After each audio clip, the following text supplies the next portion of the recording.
তাওয়াক্কুল, আল্লাহের প্রতি বিশ্বাস যে কতটা কার্যকর একটা গুণ, এটা আমি আপনাকে বলে শেষ করতে পারবো না।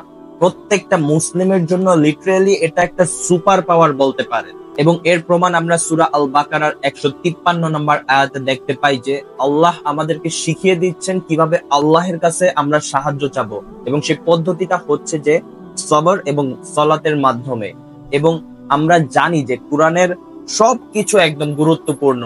কেন এই সূরার পর এই সূরা, এর পিছনে উইজডম রয়েছে, কেন এই আয়াতের পর এই আয়াত, এর পিছনে উইজডম রয়েছে, এবং কেন এই আয়াতের মধ্যে এই শব্দের পর এই শব্দ, এর পিছনে উইজডম রয়েছে। এবং এর থেকে আমরা বুঝতে পারি যে যেহেতু এই নির্দিষ্ট আয়াতটিতে আমাদেরকে সাহায্য চাওয়ার ক্ষেত্রে আগে সবরের নির্দেশ দেওয়া হয়েছে এবং পরে সলাত আদায় করার মাধ্যমে সাহায্যের নির্দেশ দেওয়া হয়েছে, অর্থাৎ আমরা এখানে বুঝতে পারি যে সবর অর্থাৎ ধৈর্যশীল হওয়ার গুরুত্বটা কত বেশি একটা মুসলিমের জন্য।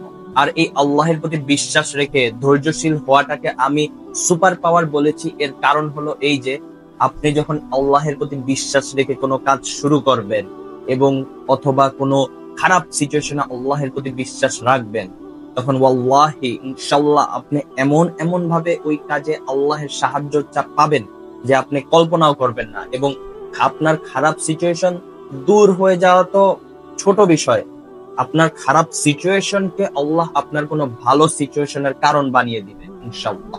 তবে এটি এত মহান গুণ হওয়ার পরেও I would not suggest that আপনি যাকে তাকে বিপদে দেখলে অথবা খারাপ সিচুয়েশনে দেখলে তাকে উপদেশ দিবেন যে আল্লাহের প্রতি ভরসা রাখ, ধৈর্যশীল হ, সব ঠিক হয়ে যাবে। এর কারণ হলো এই যে ধরেন আপনি একজনকে চিনেন যার সাথে আপনার সম্পর্ক অত ভালো না, অর্থাৎ তার সাথে আপনার কোনো খারাপ সম্পর্ক না কিন্তু গভীর সম্পর্কও না।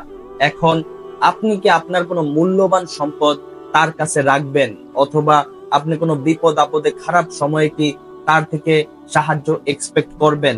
অবভিয়াস অ্যান্সার হবে না, কারণ এটা হিউম্যান নেচার যে আপনার যার সাথে সম্পর্ক ভালো গভীর, শুধুমাত্র খারাপ সময়ে বিপদে পড়লে আপনি তাদের থেকে অটোমেটিক একটা সাহায্য এক্সপেক্ট করবেন। অনেক ক্ষেত্রে তারাও করে না, সেটা আলাদা বিষয়। একই ভাবে কেউ আল্লাহকে মানলেও সে যখন তার ডেইলি লাইফে ইসলাম প্র্যাকটিস করে না, আল্লাহের ইবাদত করে না, আমল করে না, সেক্ষেত্রে সে যখন বিপদ আপদে পড়বে, কোনো খারাপ সিচুয়েশনে পড়বে বা কোনো কাজ শুরু করতে যাবে, সেই কাজ শুরু করার ক্ষেত্রে বিপদ আপদে আল্লাহের প্রতি সম্পূর্ণ বিশ্বাস রেখে ধৈর্যশীল কি হতে পারবে? স্বাভাবিক উত্তর হবে না। অর্থাৎ উভয়ই হচ্ছে একদম কানেক্টেড। আপনি আল্লাহের সাহায্য যদি পেতে চান তাহলে আপনার আল্লাহের প্রতি বিশ্বাস রাখাটা হচ্ছে খুবই জরুরি, এবং এট দি সেম টাইম আপনি যদি চান অটোমেটিক্যালি হচ্ছে খারাপ সময়ে কোনো কাজ শুরুর ক্ষেত্রে কোনো বিপদ আপদে অটোমেটিক্যালি আল্লাহের প্রতি বিশ্বাস আপনার এসে পড়ে, তাহলে এর জন্য আপনার ডেইলি লাইফে ইসলাম প্র্যাকটিস করা হচ্ছে খুবই জরুরি। তাই let's try to practice Islam in our daily life so that we can get the maximum help from Allah in every situation. And that's it for today, guys. See you in the next video, inshallah.